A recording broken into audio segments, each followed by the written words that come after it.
serie de procesos en los cuales se sintetizan moléculas o sustancias y se degradan. Ajá. Donde sintetizamos se llama Anabolismo. y más que todo eso con la finalidad de ¿qué? De producir nuevos constituyentes de la materia, generar nutrientes. Ok, y cuando hacemos el desecho, el catabolismo para obtener la energía. Ok, estas bacterias no se alimentan como nosotros, la única energía de ellos siempre es a través de la ATP. Ok, ok, metabolismo bacteriano. Dentro del metabolismo bacteriano, hablamos de que las bacterias tienen requerimientos de macronutrientes y de micronutrientes. Los macros son los que necesitan en grandes cantidades y los micros, lo que llamamos en traza, en poca cantidad. ¿Ok? Bien. Ay, mi madre, aquí viene. ¿Se le recuerda? No, no se preocupe. Ok. El anabolismo, como dijimos, era para sintetizar sustancias, elementos, componentes. ¿Para qué? Para que ellas puedan obtener nutrientes y energía. Esto simplemente es un esquema, me van a seguir. En cuanto a nutrientes, principalmente los macronutrientes, ¿qué es lo que más necesitan ellas? Esta sed de carbono, oxígeno, hidrógeno. Los micronutrientes son básicamente minerales, calcio, hierro, zinc, magnesio.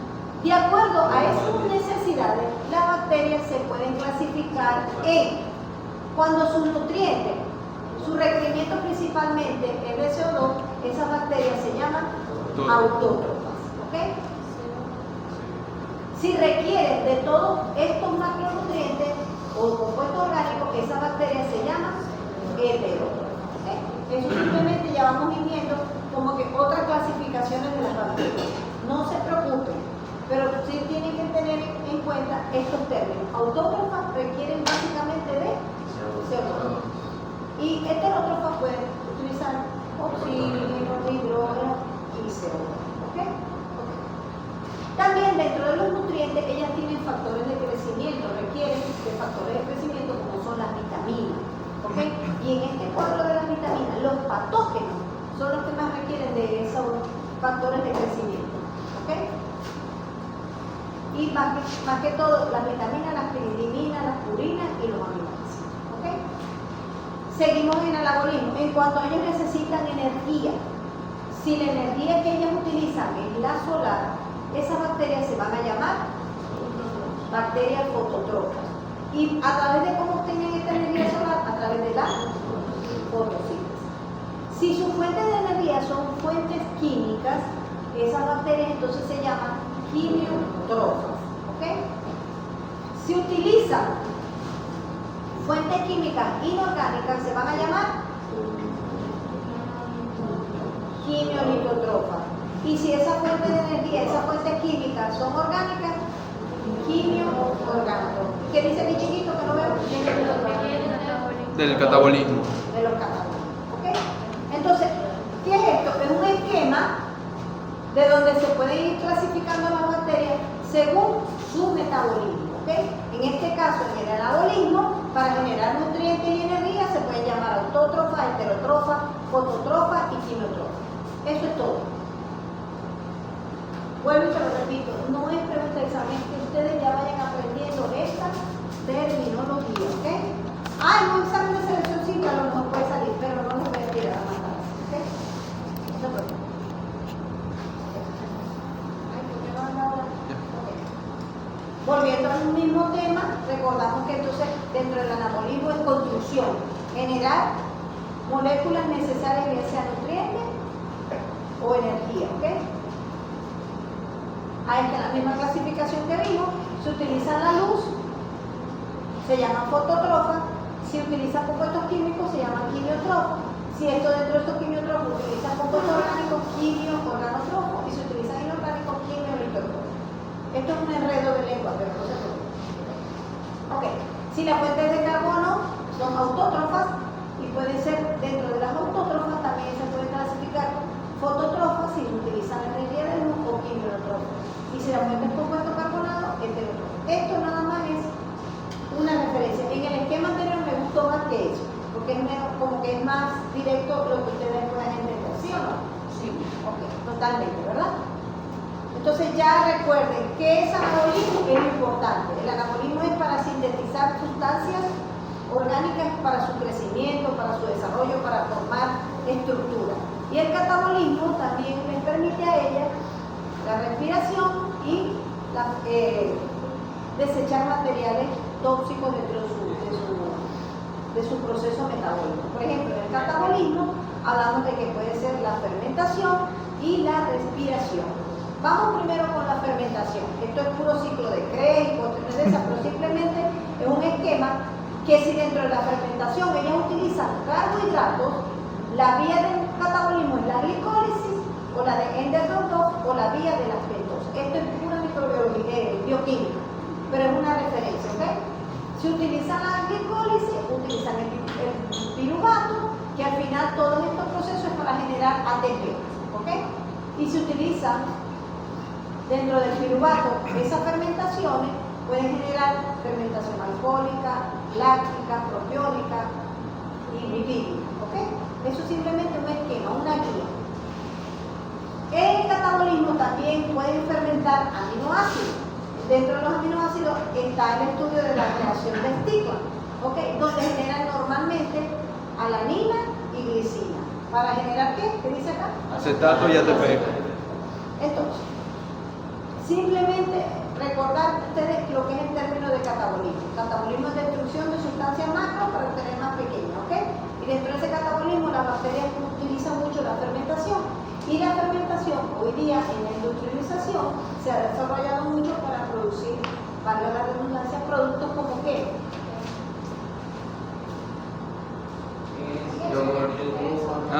Vino. Exacto, ya saben, ya conocen, hay las bacterias, por ejemplo, para hacer el queso utilizan,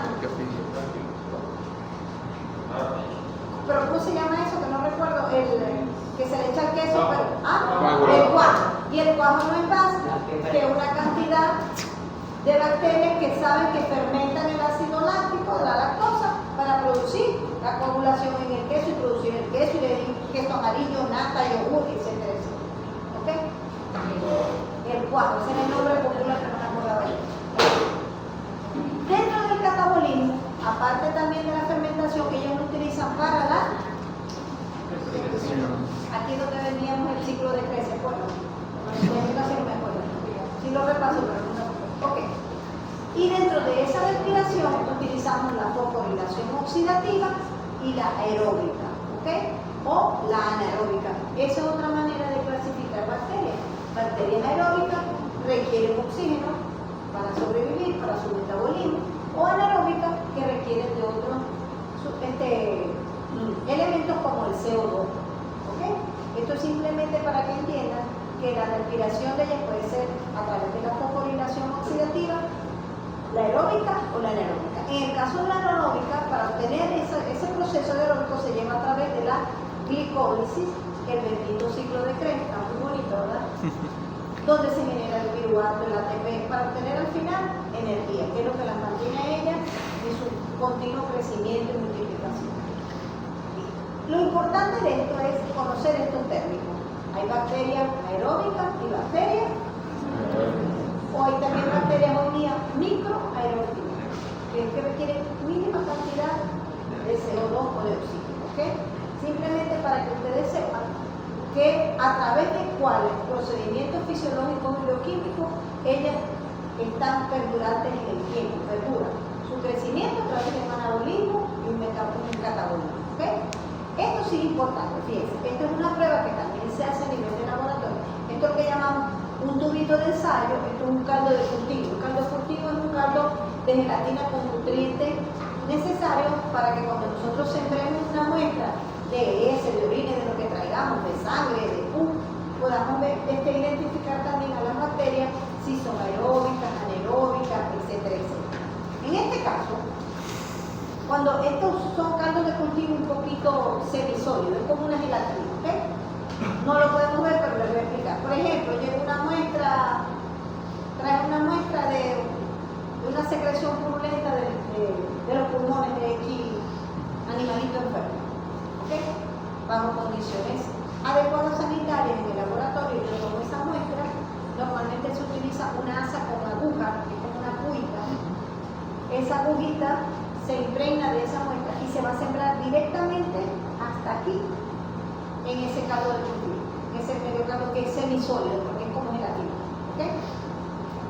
Lo incubamos 72 horas. El crecimiento que vemos allí va a estar aquí arriba. Se va a ver algo ligeramente turbio, no se ven colonias propiamente como las que podemos ver en la placa de texto, pero sí se ve. Incluso puede hasta cambiar de color ese caldo de cultivo. Entonces, si ellas crecen aquí arribita, nos está indicando que ellas necesitan. Entonces, crecieron aquí en la superficie, quiere decir que ellas necesitan de oxígeno. Entonces, esa bacteria que lleva por ahí ya tiene un apellido, aeróbico. Es una bacteria aeróbica. ¿Ok? Si crecieron alrededor de todo el medio de cultivo, se llaman anaeróbicas facultativas. O sea, porque ellas pueden utilizar un poquito de oxígeno y crecer. Si crecieron en el fondo de ese cultivo, son anaeróbicas estrictas. O sea, ellas no necesitan oxígeno, sino el CO2 que puede haber como producto de su respiración. Si son anaeróbicas aerotolerantes, que es muy parecida a esto, es allí las condiciones que también le pueden poner un poquito más de calor, ¿no? Ellas crecen alrededor de todo ese tubo. Y si crecen en el medio de ese medio de cultivo, es lo que llamamos microaerofílicos, que necesitan alta cantidad de CO2 y cantidad de oxígeno. ¿Qué necesitan? Es de aquí, profe. ¿Ah? ¿Es de aquí? Sí. Bueno. R. Ajá.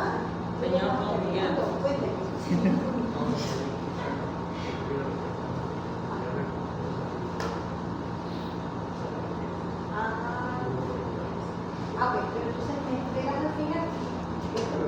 Ok, listo, porque no sé quién es. Él está en la lista, profe. ¿Él está en la lista? Sí. Perfecto. Bueno, siéntate y conversamos ahora. Ok. ¿Me van copiando entonces? Sí. Entonces, esto es un diagnóstico de laboratorio donde le podemos poner a la bacteria ese apellido. Ya le podemos poner si es bacilo o moco, ya la podemos llamar gram positiva o gram negativa. Ya la podemos ir llamando aeróbica, anaeróbica, microaerofílica, etcétera, etcétera. ¿Me están copiando eso? Sí. Ok. Incluso cuando ellos utilizan ciertos materiales de estos medios de cultivo, esos medios de cultivo que originalmente pueden ser amarillos pueden cambiar de color. Entonces ya eso es lo que llamamos una prueba de bioquímica en el laboratorio. Entonces ya podemos ver que cambió de rojo, azul, etcétera. Hay una guía por especie que nos permite identificar, eso sí lo vamos a ver allí en el laboratorio del doctor en bioanálisis, nos van a indicar un poquito más eso. ¿Ok? Entonces ya esto nos va dando como que la orientación del laboratorio, de diagnóstico. Ajá, ya vamos por ahí, que son aeróbicas, anaeróbicas, etcétera, móviles, inmóviles, etcétera. ¿Ok? ¿Me van copiando? Sí. Ok, entonces ahora este sí es el resumen. El resumen de lo que vimos en el esquemita ese de los cuadritos rosados. ¿Ok? Simplemente que tengan presente ustedes qué es fermentación. ¿Quién me lo lee? Proceso de catabolismo de sustancias orgánicas para producir energía y otros compuestos orgánicos. Ok. Normalmente utiliza la vía de los carbohidratos a través de la glicólisis o por la oxidación. ¿Saben qué es esto? Aminoácidos. Como la alanina y la lisina. Y también la tipo de reacción de Stickland, que es más que todo para bacterias esporuladas. ¿Ok? O sea que las bacterias esporuladas se van por esta vía de fermentación, de la reacción de Stickland. Y la respiración, que es un conjunto de reacciones enzimáticas para obtener ¿qué? ¿Qué obtenemos a través de la respiración? La energía. ¿Ok? Entonces, lo importante es lo que está aquí en amarillo. Las bacterias aeróbicas utilizan oxígeno. Las anaeróbicas respiran utilizando otros compuestos como el CO2. Y las facultativas pueden utilizar agua. Esos son términos que ustedes tienen que ir manejando. En una enfermedad yo les puedo hacer una presentación. Escherichia coli, anaeróbica o aeróbica, gram positiva, o sea, para ir dando explicación de lo que es una enfermedad. ¿Ok? Entonces todo esto viene a través de las pruebas de diagnóstico que hacemos en el laboratorio que nos van a orientar hacia el resultado final. ¿Ok? ¿Sí me copian o no? Sí. Ok. Fíjense, en este caso es una pequeña tablita que, por ejemplo, el tipo de bacteria aerobio estricto utiliza el oxígeno. Y la vía metabólica es la respiración. El anaerobio estricto es el CO2 y obtiene la vía ruta metabólica es la fermentación. En el caso del facultativo, que puede ser aerobio anaeróbico, incluso función de catalasa, utiliza la vía metabólica es la respiración y la fermentación. Hay otro tipo de bacterias indiferentes o aerotolerantes, donde la vía metabólica o la ruta metabólica es la fermentación, y las bacterias microaerofílicas, que básicamente requieren un poquito de oxígeno, ellas toman la vía de la ruta metabólica de la fermentación. Ese es simplemente para que tengan como una guía, ¿ok? Aquí hay otro resumen. La respiración da mayor rendimiento energético que la fermentación. Acuérdense que la respiración bacteriana es a través del ciclo de Krebs, donde se genera CO2 y electrones.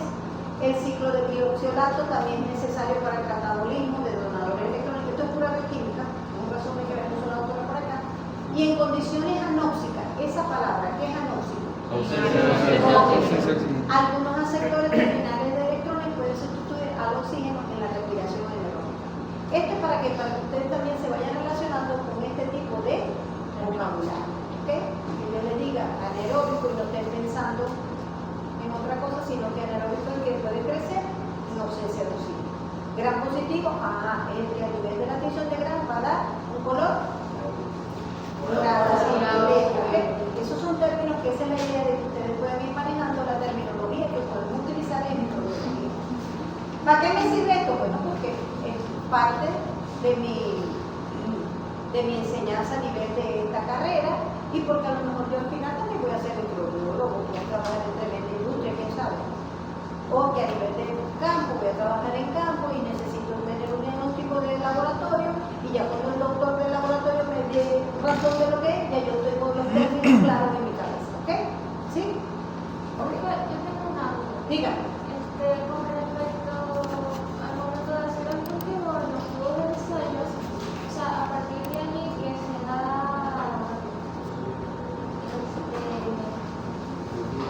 sí, que se hace el cultivo de colonia, o sea, a partir de ahí es que se monta en el departamento y podemos determinar. Sí, exacto. Porque como tú lo decimos que ya ahí podemos usar. No, porque lo que pasa es que a nivel de laboratorio ya nosotros podemos tener cepas. ¿Ah? Ya va, Es la base de la información de un individuo. Ajá, ¿a través de qué? ¿Cómo se llama? El ADN. El ADN, ¿verdad? El ADN va a transmitir la fenotípico y los genotípicos de cada una de las especies. En el caso de la bacteria, no es que ojo blanco, negro, no. En el caso de la bacteria, lo que medimos más que todo son reacciones metabólicas, ¿ok? Y de estructura. Eso es lo que pudiéramos ellas transferir de herencia, la herencia, ¿ok?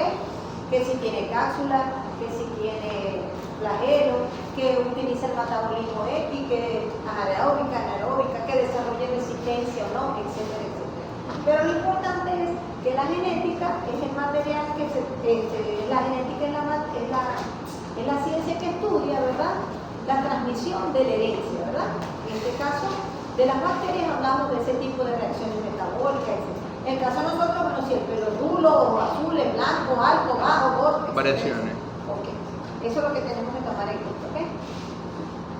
Ok. El material genético de las bacterias, como les dije, en este caso que son procariotas, están en el nucleolo, ¿ok? El nucleolo es ese material, ese cromosoma, regalo disperso en el citoplasma, ¿ok?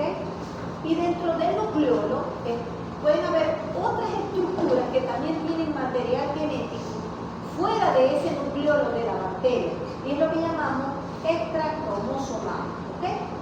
Ya vamos a entender eso un poquito, porque eso parte de eso lo vieron ustedes en biología. Por ejemplo, dentro de lo que es el material genético cromosomal, que está dentro de ese nucleolo ahí disperso, ¿verdad?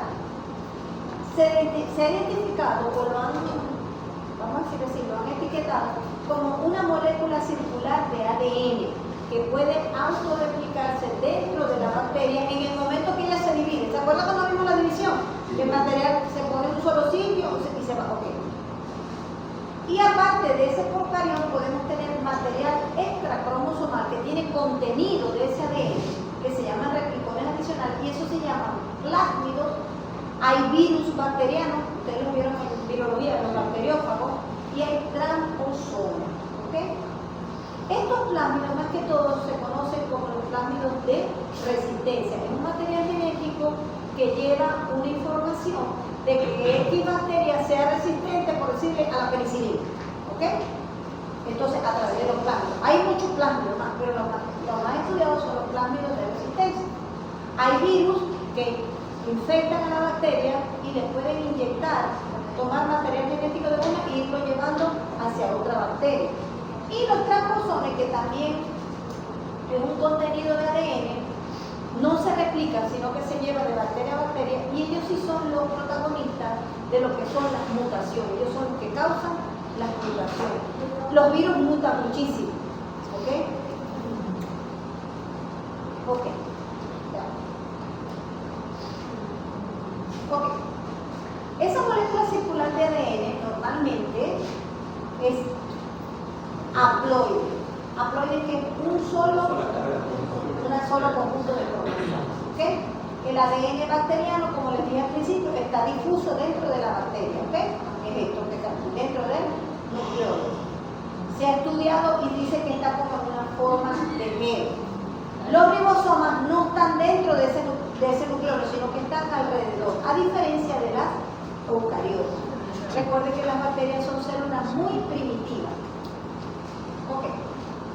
Si nosotros nos ponemos a ver y relajar esa molécula de ADN dentro de la bacteria, en este caso es de Escherichia coli, una bacteria, la molécula de ADN, si la ponemos así como que estirar, es muchísimo más grande que la bacteria misma. Por ejemplo, fíjense, la de Escherichia coli es 500 veces más grande que la misma bacteria y correspondería más o menos a 1 milímetro. Esto es una microfotografía de un ADN cromosómico liberado de esta bacteria, de Escherichia coli. Todo esto que ven acá se supone que es el ADN y es muchísimo más grande que la bacteria. Ya vamos a ver cómo se logra eso. Okay. Vamos a repasar un poquito de esta parte de genética. ¿Okay? ¿Recuerdan ese doble hélice? Sí. El ADN. Okay. Entonces, el tamaño de la molécula de ADN se describe en bases, en pares de bases. ¿Okay? Son dos nucleobases unidas por un enlace de hidrógeno. ¿Se acuerdan lo que era adenina, guanina, citosina? Okay. Normalmente una molécula de 1000 bases equivale a 1 kilobase de ADN. Eso es para establecer el tamaño de la molécula de ADN de las bacterias que se está estudiando. O sea, eso se estudió hace muchos años atrás. Hay bacterias que pueden tener 5000 pares de bases, que equivale a 5 kilobases. ¿Okay? Y MPB significa 1 millón de pares de bases. Por ejemplo, la Escherichia coli tiene 4600 kilopares de bases. ¿Qué es lo importante de esto? Que el ADN bacteriano sigue el modelo de Watson and Crick, que quiere decir que estas doble hélices unidas, dos nucleobases, adenina, timina, guanina y citosina. En el caso del ARN bacteriano, se sustituye la timina por el uracilo. Eso es todo lo que tenemos que tomar en cuenta. ¿Qué es importante? Que la molécula de ADN se representa en forma circular, es mucho más grande que las bacterias, ¿okay? Que siguen el modelo de Watson y Crick, dos nucleobases unidas por enlace de hidrógeno, y cuando hablamos de ARN se sustituye la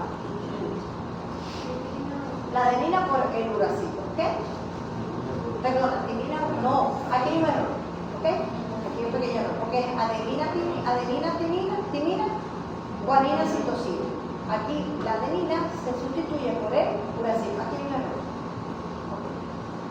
Bien. ¿Qué es lo que hace que ese ADN esté dentro de ese nucleolo, de ese enrolladito? Hay un enzima que se llama la topoisomerasa. Topo es de topografía, ¿ok? De ubicación en el espacio. Hay topoisomerasa 1 y topoisomerasa 2, ¿ok? La topoisomerasa 1 corta la hebra de la cadena del ADN. Mira que le va a inducir al enrollado y la topoisomerasa 2 a la relajación. ¿Qué pasa? Ellas actúan en el momento en que la bacteria se va a dividir, porque ese ADN tiene que compartirse en ambas bacterias. Entonces es la acción de esas enzimas, la topoisomerasa 1 y 2, para que ese ADN se comparta en unas nuevas células hijas. ¿Me copian o no? Sí. ¿Sí? Esa es la acción de ellos, de enrollar y desenrollar ese ADN para compartir en las nuevas células hijas que se van a dar origen. ¿Sí me copian? Sí. Ajá, pero ¿qué es importante allí? Hay un medicamento, un antibiótico, que actúa a nivel de la topoisomerasa, que es este señor que está aquí. La quinolona, su efecto antibacterial es porque ellas actúan a nivel de la topoisomerasa. Entonces esa bacteria no se va a poder dividir y multiplicar más adelante. ¿Okay? Y ahí conseguimos el efecto antimicrobiano. ¿Me copian o no? Sí. ¿Ok? Entonces, ¿qué es lo importante? Que hay unas enzimas que se encargan de enrollar o desarrollar ese ADN bacteriano y se llama topoisomerasa 1 y 2. Y ahí es el mecanismo de acción, cuando veamos antibióticos, el mecanismo de acción de la quinolona. Por supuesto, para la replicación no se reproduce más esa bacteria y por supuesto van a ir muriendo. Entonces la infección va a ir cediendo. ¿Sí? Ok. Bien. La replicación de ese ADN es muy parecido a lo que vimos cuando vimos la célula, cómo se divide. Se coloca en un punto de la célula que se llama locus ori y de ahí ella se va a ir replicando, se va a ir dividiendo para dos células hijas.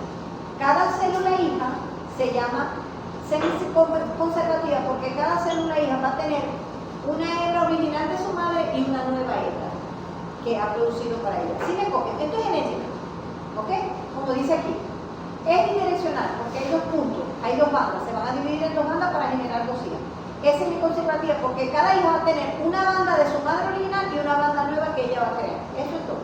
Así como se divide la célula, se va a ir dividiendo el material genético, el ADN microbiano. ¿Sí me copian? Sí. Veo caras así.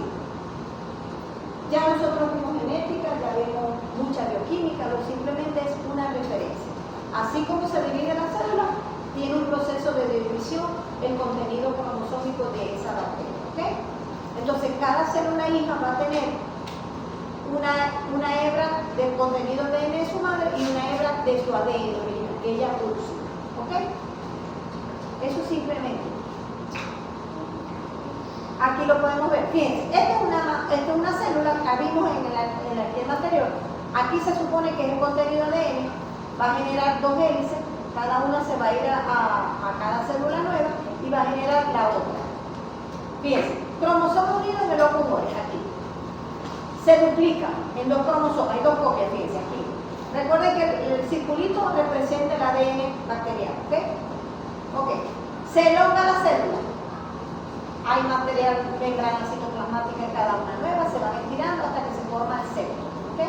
Hay una invaginación y se separa, dando origen a dos nuevas células. Esto es todo lo que tenemos que tener presente. Ya nosotros vimos genética, ya hemos visto bioquímica, pero sí tienen que tener una referencia de que el material genético se divide tal cual como se va dividiendo la célula. Y lo importante es que cada célula va a dar origen a Dos. y que dentro del material genético, que es muchísimo más grande que la bacteria en sí, hay dos enzimas importantes que son las que se encargan de actuar en ese proceso. Las topoisomerasa 1 y 2. Hay más, pero esas son las que más se identifican. Topoisomerasa. Y que ahí es donde actúa el mecanismo de acción, las quinolonas. Ok. Bien. Esta la vimos en la pasada. Ok. Ahora sí vamos a ver, hablamos del material extracromosomal, o sea, el que no está dentro del núcleo. Hablamos de plásmidos, que la mayoría son plásmidos, también se representa como ese material de ADN que está fuera del núcleo, pero está dentro de la célula bacteriana. Y que hay plásmidos de resistencia, hay plásmidos de virulencia, hay conjugativos, hay críticos, pero los más importantes y los bastante estudiados son los de resistencia y los de virulencia. Cuando yo les hablo de plásmido, es material contenido de ADN fuera de lo que está en el núcleo. ¿Ok? Bien. También están los tramposones. es un contenido de ADN que puede estar dentro de la bacteria.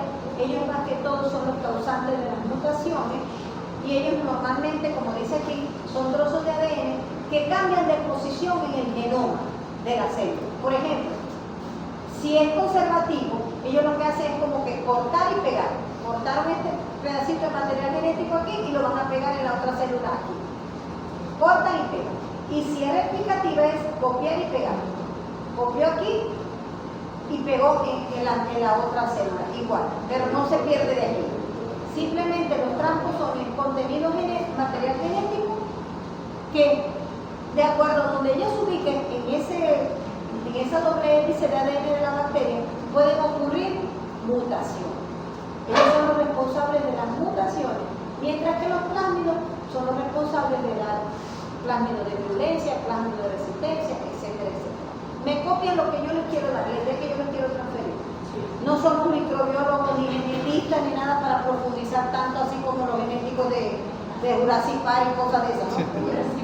Sí, que produjeron ciertos dinosaurios mutantes y cosas de eso, ¿ok? Esto sí es importante porque esto sí lo vieron. Recuerden que estos también agentes como son material genético extracromosomal donde cumplen una función bien importante los virus. O en este caso, como son los que van a infectar a las bacterias, se llaman bacteriófagos, ¿ok? Ellos pueden producir dentro de la bacteria lo que se llama un ciclo lítico, parasita la bacteria, se replican dentro de la bacteria, se rompe esa bacteria y siguen a seguir infectando otras bacterias. Y si es lisogénico, no hay destrucción de la bacteria, simplemente ellos inyectan ese contenido de ADN en la bacteria y esa información se va a ir replicando en las futuras células. Siempre lo representan así como una araña, ¿ok? Eso es todo. De la parte de cómo se transfiere ese material genético, que ya vimos que hay ciertos materiales, ciertos elementos extracromosomales, pero en general, dentro de esa replicación de las bacterias, la multiplicación de esas bacterias, la transferencia de ese material genético es a través de tres procesos: transformación, transducción y conjugación. ¿Okay? La transformación, ¿quién me lee algo así que se me está durmiendo aquí la chica? Yo sé que esto es un poquito paja, pero tiene que tener conocimiento de eso, ¿ok? ¿Qué es la transformación? La bacteria rompe el ADN del medio libre. Los fragmentos del ADN deben tener un tamaño adecuado y muy grandes, pues no atraviesan la membrana celular, ni muy pequeños, pues no se podría detectar la recombinación entre los ADN donante y receptor. Al final ocurre combinación. Supongamos, esto es una bacteria que por X o Y se rompió, activó un bacteriófago, la rompió, quedó ese material genético libre. Viene esta otra bacteria y lo capta, se lo agarró para ella. Entonces ese material genético se va a conjugar con su material genético y ya va a haber un cambio, una transformación. Y por ahí pueden venir las modificaciones de la bacteria, la resistencia. Eso ocurre mucho más que todo también en los virus, que se mutan tan rápidamente que no es una manera de poderlos controlar muchas veces. Usted lo vio en biología, ¿cierto? La transducción. Ajá, ahí sí vienen muy infiltrados los bacteriófagos. ¿Lees tú? ¿Quién lee? La transducción tiene un lugar donde los virus bacterianos, bacteriófagos, transportan el ADN de una bacteria a otra. Una vez en el interior de la bacteria, el ADN introducido puede recombinar con el cromosoma bacteriano. El anterior no había un bacteriófago como tal. Quizás un bacteriófago rompió la bacteria anterior, quedó ese material circulante allí y vino una bacteria y lo captó. En este caso, en la transducción, el bacteriófago está presente y inyecta, inocula ese material genético que él trae y la bacteria lo va a adquirir, ¿ok? Y por último, la conjugación, que ahí es cuando dos bacterias de la misma especie o no de la misma especie, a través de los peelings, ¿se acuerdan los peelings? Lo que vimos en los que les permite adherirse, y por allí ellos pueden ir intercambiando material genético, ¿ok? Entonces, esas son las tres formas en las cuales las bacterias pueden ir replicarse y llevar ese material genético, ¿ok? ¿Alguna duda? O sea, son tres tipos de Transferencia de material genético. Diferente. Aquí está un resumen. La transformación, en este caso, este es el ADN de esta bacteria, se rompió. Estos son fragmentos y viene esta bacteria y lo capta. Profe, si no son iguales las bacterias, igual pueden cambiar material genético. Sí, a veces tienen ciertas similitudes y ocurre. Eso es lo que ocurre aquí. La traducción hay implícito el bacteriófago, que lo representa como este bichito, como una llavecita, ¿ok? El bacteriófago se metió en la bacteria, la rompió y ya lleva material genético y lo inocula en otra bacteria. Y en la conjugación, en este caso, fíjense, hay dos bacterias unidas a través de los peelings y ellas allí se van a intercambiar material genético, ¿ok? Puede ser de la misma especie o entre otras especies. Y ahí también puede ocurrir alguna mutación, ¿ok? Eso es todo lo importante de esto. Yo no les voy a preguntar, explícame todo el proceso, no. Simplemente que ustedes tengan idea qué es lo que ocurre en cada una. En una puede ser porque hay material genético libre y lo capta. En la traducción hay un bacteriófago por el medio. Y en la conjugación es a través de los elementos estructurales como los peelings, donde dos bacterias pueden combinarse, pueden juntarse e intercambiar material genético. ¿Sí? Eso es todo. ¿Ok? En esa última es como cuando dos personas se besan, pues. Vamos a hacer una unión, como si hubiese sido una relación, una interrelación. Por eso se los llaman a los peelings sexuales, ¿ok? No es que hay un sexo, porque obvio no tiene... Pero por ejemplo, sí, cuando dos personas se besan, intercambian le permite una adherencia e intercambio, no solamente de material genético, pero el intercambio de nutrientes, etc. que se ¿Estamos claros? Sí. Ajá. La inferior. Ok. Esta. La pelota. Esta. la que tiene ya resonancia. Sí. Vino esa bacteria y consiguió material genético libre y se está alimentando y lo pasa a través de su membrana citoplasmática, ¿ok? Y va a formar parte de su ADN. En la traducción, estos bichitos que parecen como unas llavecitas, lo identifican a los bacteriófagos, o sea, representan a los bacteriófagos. A través de los bacteriófagos hay transferencia de material genético. Y por la conjugación es a través de los peelings. Dos bacterias se unen e intercambian material genético. Puede ser de la misma especie o de especies muy relacionadas. ¿Ok? ¿Listo? Ok. Bien. Según sus características comunes. Ajá, según características fenotípicas y genotípicas, para agruparlos en diferentes clasificaciones de los seres vivos. Ok, por ahí va la cosa. Ok, fíjense. El desarrollo tecnológico ha llevado a que también haya muchos estudios sobre la taxonomía. La taxonomía es como que ya ponerle el nombre a la bacteria, ¿ok? Cuando nosotros hablamos de, por ejemplo, de las enterobacterias, son porque son bacterias que comparten, tienen ciertas características comunes o no, pero tienen su nombre y su apellido. Aquí es cómo nombrarlas, cómo clasificarlas, ¿ok?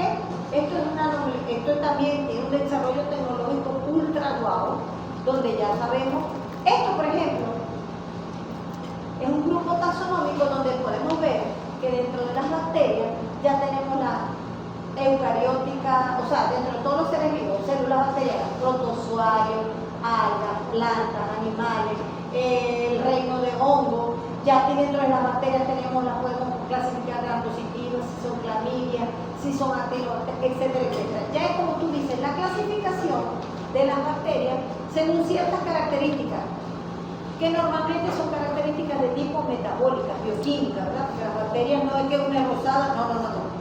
Como una de simplemente algunas características como si son cocos, si son bacilos, si forman esporas, etcétera, etcétera. Entonces, la taxonomía busca clasificar a los seres vivos de acuerdo a características que podamos compartir o no, ¿ok? Entonces, como dice aquí, identificamos y describimos según las más completas unidades taxonómicas básicas. Las unidades taxonómicas básicas son lo que llamamos especies, ¿ok? Las especies es un grupo de individuos que tienen características muy destacadas o muy similares, ¿ok? Por ejemplo, nosotros tenemos razas caninas, ¿verdad? Pero entre las razas caninas tenemos que si el chao, que si el otro, porque son caninos al final, pero tienen características similares, pero también ya otras características diferentes, ¿no?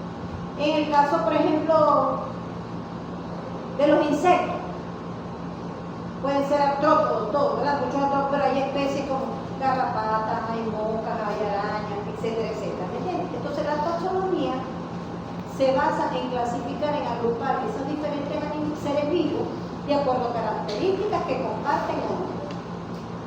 Lo importante es que especie es un grupo de individuos que tienen unas características muy similares, muy destacadas, ¿ok?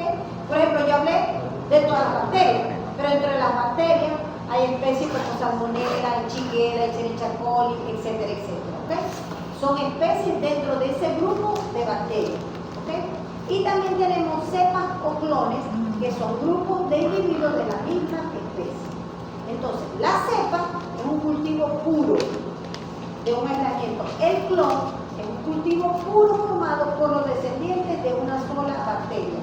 Hoy día no, hace más de 20 años se habla de la clonación, ¿verdad? Con la famosa velita, que eso es ya un área genética muy profunda, ¿ok?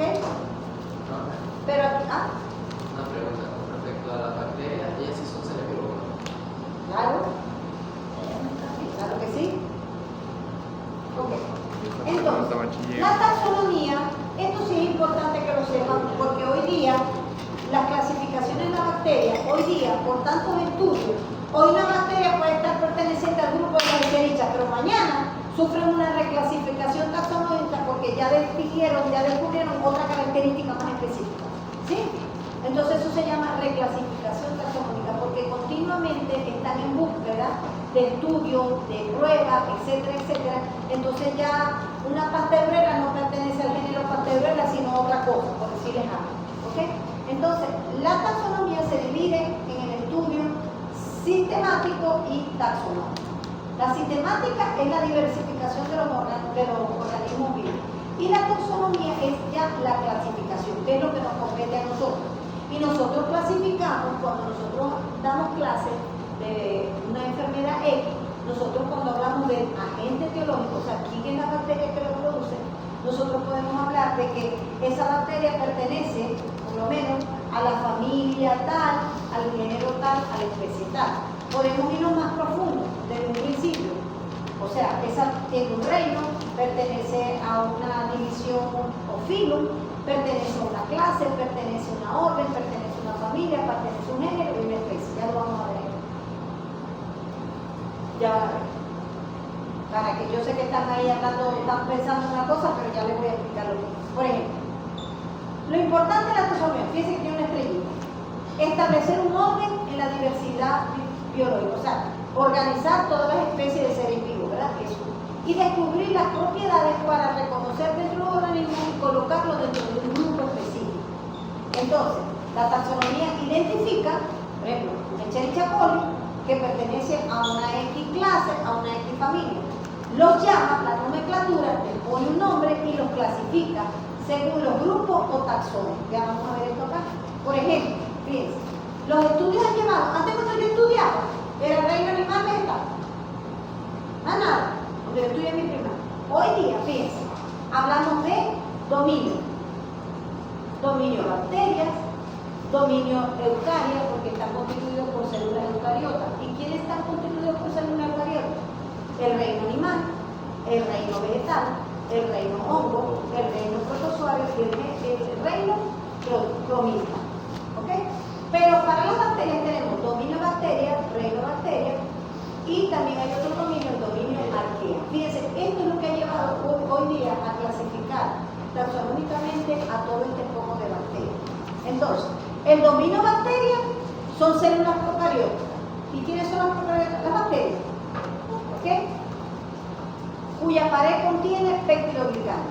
El dominio arquea son también procariotas unicelulares cuya pared no contiene peptidoglicano. Fíjense ya cómo va la clasificación. El dominio eucaria contiene todas las células eucariotas correspondientes a los reinos animal, plantae, protozoario. En mi estudio anteriormente eran puras bacteria. Ahora no, ahora hay dominio bacteria y dominio arquea.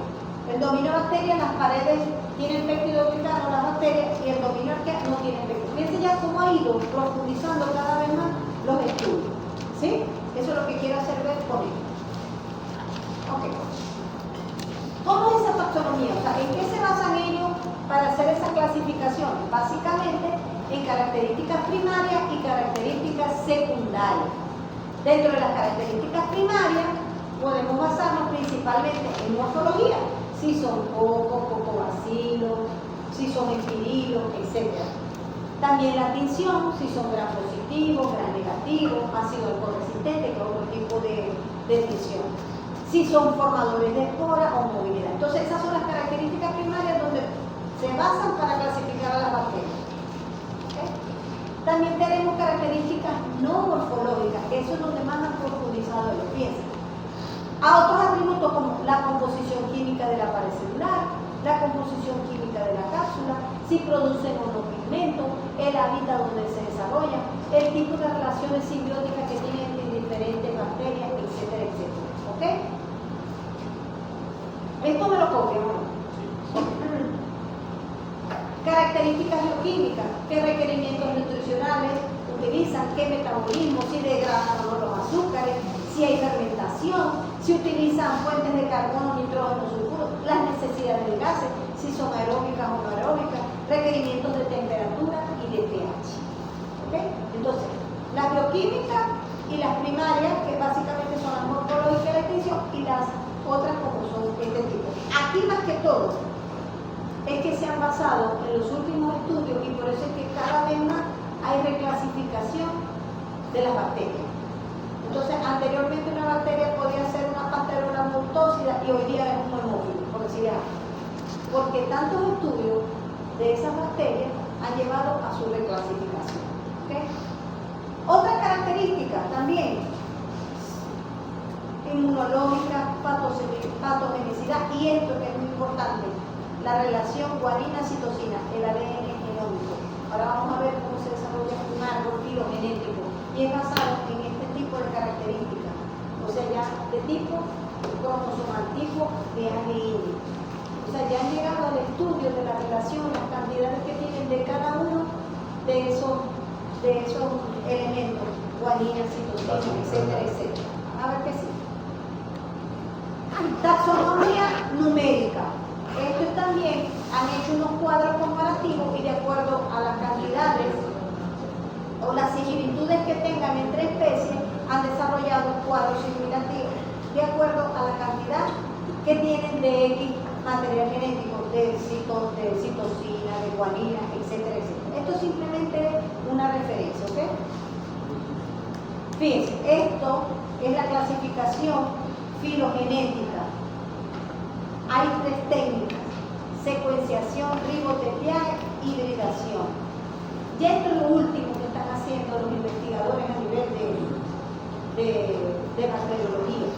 O sea, se van más allá de lo de las características físicas y se van por la secuenciación. Ver y estudiar, comparar una secuencia nucleótida de determinados segmentos del genoma. Entonces, ya dos especies de bacterias se pueden relacionar sí o no. O ya esta bacteria la saco de aquí porque no tiene la misma cantidad X en ese momento, en ese pequeño fragmento. Esto es referencia nada más.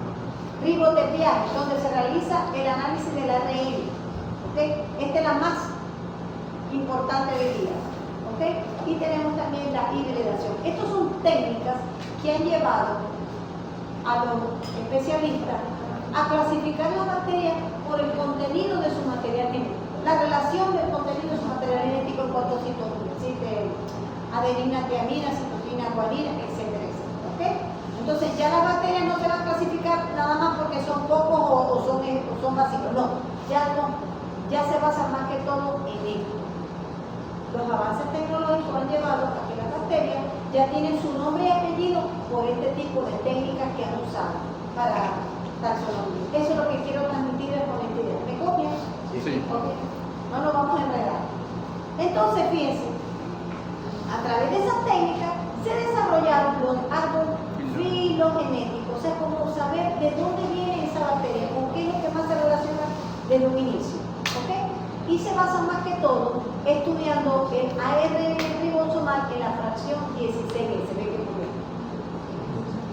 Entonces tenemos este tipo de árbol filogenético de las bacterias por este tipo de técnica que hacen del riboquimia. Es simplemente una referencia. Quizás dentro de 10 años ya lo que vi en clase de Escherichia a lo mejor no está dentro de Escherichia coli, sino dentro de otra. Pero es por este tipo de avance tecnológico, ¿ok? Es lo que les quiero transmitir. Por ejemplo, esto es una referencia, esto es una placa de Petri con un material de nutrientes y esto se sembró en unas muestras y hay un crecimiento en ambos lados. Fíjense. Inicialmente esta placa de Petri era amarillo, ¿ok? Por decirles algo, era de este colorcito. Sembró dos tipos de muestras de especies que estaban en unas muestras y las que cambian de color rosado, este tipo de bacterias van a ser lactosa positiva y las que crecen pero no cambian el color de la son lactosa negativa. Entonces eso es lo que inicialmente es un medio selectivo. Cuando nosotros íbamos allá en el laboratorio de bioanálisis, ¿verdad? Muchas veces de acuerdo a la muestra que trae, en este caso el médico veterinario de campo, de acuerdo a la sintomatología que manifiesta, que dice ser que tienen los animalitos, ya a nivel de laboratorio tienen cierta orientación, por supuesto, con la experiencia que tienen, y dicen, voy a utilizar y voy a sembrar en este tipo de agar, porque ya este agar me va a ir indicando, no, es lactosa positiva, me voy por aquí, ¿ok? Pero esto es simplemente una muestra que traigo para que vean lo que se pudiera hacer a nivel de práctica en el laboratorio. ¿Ok? Entonces, para la identificación bacteriana del laboratorio, podemos utilizar lo que llamamos las pruebas rápidas de bioquímica, o lo que llamamos pruebas bioquímicas. ¿Ok? Por ejemplo, este chico Serpa trajo una muestra de ese de unos animalitos con diarrea. Yo estoy sospechando que es Escherichia coli. Entonces, primero lo que hago a nivel de laboratorio, una tinción de Gram. Me dio en este caso Gram negativo. Después veo a nivel de esa misma tinción de Gram, veo la forma de Escherichia coli. Es vacilar. Después monto una pequeña prueba de anaerobo, exacto. Si necesita oxígeno o no. Ok, me da anaeróbico facultativo. Y luego monto la prueba bioquímica, que es una serie de tubitos de ensayo, donde vemos movilidad, donde vemos fermentación, etcétera, etcétera. Entonces, al final, si nos da este resultado, allá hay una guía, unos libros grandes, donde yo puedo consultar. Me dio negativo, es vacilo, es anaeróbico facultativo, y me dio toda esa serie de resultados bioquímicos. Entonces, por esa guía me resultó ser una Escherichia coli. Eso simplemente lo traigo ahorita aquí en referencia, porque es lo que pudiéramos haber hecho también en laboratorio. Pero ya el doctor Armindo nos lo va a explicar, o sea, nos va a dar una referencia, nos lo va a demostrar, ¿ok? Pero todo esto tiene que ver para que entiendan que anteriormente toda esta serie de pruebas básicas se hacían para clasificarlo. Y hoy día utilizamos técnicas más avanzadas como el ribo y piano, pero no la podía dejar de pasar para que ustedes, allá les va a hablar el doctor de esto, ¿ok? Y ustedes van a tener en cuenta lo que es una prueba bioquímica básica. Dentro de esa prueba bioquímica está la de Boas-Cowell, ¿ok? Que es la capacidad de un microorganismo de producir un metabolito que se llama acetoína. Tenemos la prueba de citrato, que determina si un microorganismo usa el citocromo como única fuente de carbono y cambia el color. La prueba de indol, que determina la capacidad de un microorganismo de producir indol a partir de este aminoácido triptófano y cambia el medio a un rojo. Y la prueba de rombodimetila, que indica el pH, ¿ok? Es una formación de ácido que altera la coloración de ese cultivo. Entonces, si es un pH rojo, es un pH de 4.2. Si da un color amarillo, ya es un pH 6.3 hacia lo básico. Simplemente, lo que quiero es que ustedes vayan a recordar esta lámina cuando vayamos para allá. ¿Okay? Que lo van a entender. Porque es una de las maneras de diagnosticar y de tratar de identificar la muestra que nos llevan a nivel de laboratorio. ¿Ok? Bien. Yo sé que esto es mucha página, pero esto sí es importante. ¿Por qué? Porque dentro de la taxonomía tenemos una nomenclatura que es cómo llamar a las especies. de diferentes bacterias. ¿Ok? Entonces, dentro del Código Internacional de Nomenclatura tenemos el sistema binomial, no es de binomio de oro, por favor, y el sistema trinomial. ¿Ok? Esto es importante que ustedes sí lo aprendan, porque si no examen yo les digo, ¿quién es el agente teológico de que produce la pododermatitis? Que es el necroforo. Entonces lo importante es que el género, la primera inicial es C mayúscula. Por ejemplo, aquí lo tenemos, Brucelo. La primera inicial es mayúscula. Y la especie sí va en minúscula. Todo se escribe a manera cursiva. ¿Saben qué es cursivo, verdad? Ok. Si yo escribo Escherichia coli, ¿dónde está la Escherichia coli? Aquí lo voy a poner rapidito, ya estamos terminando. Yo puedo escribir Escherichia coli, si yo le digo, ¿quién es el agente causal de la colibacilosis en ternero? Usted me va a escribir Escherichia coli, es con mayúscula, la E, Escherichia coli. Entonces, el género, la primera letra es mayúscula y la especie va en minúscula. Esto también lo puedo abreviar, puedo colocar Escherichia coli y el punto. Claro, cuando uno lo tipea se coloca de manera cursiva, esa letrilla inclinada, ¿ok? Esto es importante que ustedes sí lo sepan, ¿ok? Que el género siempre va a la primera letra en mayúscula y la especie va en minúscula. Ok, ese es el sistema binomial, o sea, simplemente nombra a la especie bacteriana a través del género y la especie. El sistema binomial tiene algunas excepciones porque los nombres, quienes dan los nombres a veces son de origen latino, como Bacillus, de origen griego o a partir de nombres propios, por ejemplo, Luis Pasteur, que fue el que descubrió la pasteurela, entonces él le puso el nombre de esa bacteria de pasteurela. O Neisser, que le dio el nombre de Neisseria. Vuelvo y le repito, lo importante del sistema binomial es que el género va en mayúscula, la primera letra, y la especie va en minúscula. ¿Por qué? Porque ahora tenemos también, este también es un nombre científico, ya lo ven. Otra manera de llamar el nombre científico es que le llamamos el nombre común. Por ejemplo, el Mycobacterium tuberculoso, que es el responsable de la tuberculosis, también a veces lo llamamos como Bacillus tuberculoso. El de Neisseria gonorrhoeae normalmente lo conocemos como gonococo.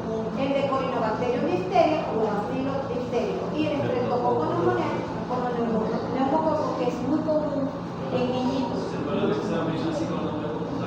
Sí, pero yo normalmente no voy a preguntarle las especies. En tal caso que yo pregunte la especie, lo que tienen que tomar en cuenta es cómo se escribe, ¿ok? Porque me pueden poner Escherichia coli, pero si me la ponen todas, o aquí me escribí coli, eso está mal, porque no existe, me inventar. ¿Sí me entienden?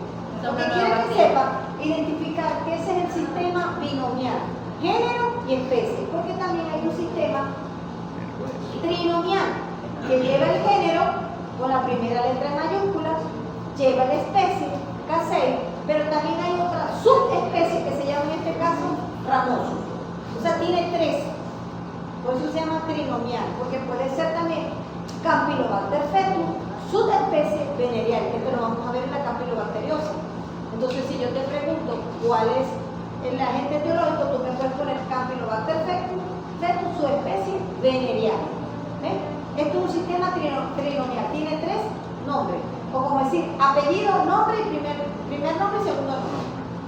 Lo de esto es como les digo, mayúscula, la primera letra del género, minúscula, la de especie, y normalmente se escribe en cursiva cuando la tipiamos, ¿ok?